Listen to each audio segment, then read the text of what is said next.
Friends नमस्कार take Odia जी के स्वागत जय जगन्नाथ। यही पीएम किसान योजनार 16तम किस्ती टंका केबे मिलिबो पाई चाषी भाई माने अपेक्षा करिसंती। यही पीएम किसान रे 16तम किस्ती टंका केबे मिलिबो एवं केउ चाषी भाई माने 16तम किस्ती टंका पाइबे मु आज आपनकू एई वीडियो माध्यम रे संपूर्ण डिटेल्स कहिबी। आपण वीडियोटी स्किप करिवे नाही, वीडियोटी शेष जाए देखिए। आम चैनल को नुआ करी आस्तिले गुटिए लाइक कर दियंतु, सब्सक्राइब कर दियंतु। प्रधानमंत्री किसान सम्मान निधि योजना सहित जड़ित कृषक माने एपर्यंत 15टी किस्ती पाई सारिचंती।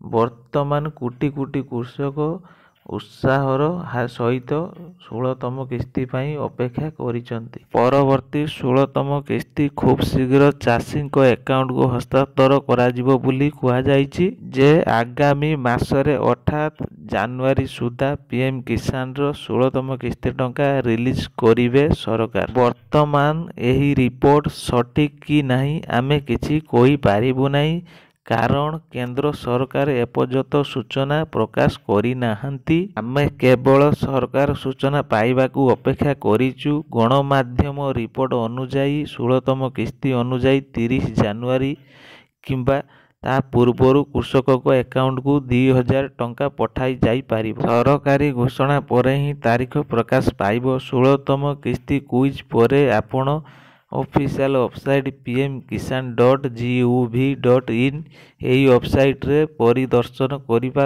आपणक स्थिति जांच करि पारिबे। ताहले आम वीडियोटी आपन केमती लागिला, जदि भल लागिथियो गोटे लाइक कर देबे, सब्सक्राइब कर देबे, सब्सक्राइब करी ऑल नोटिफिकेशन दबाई रखिबे।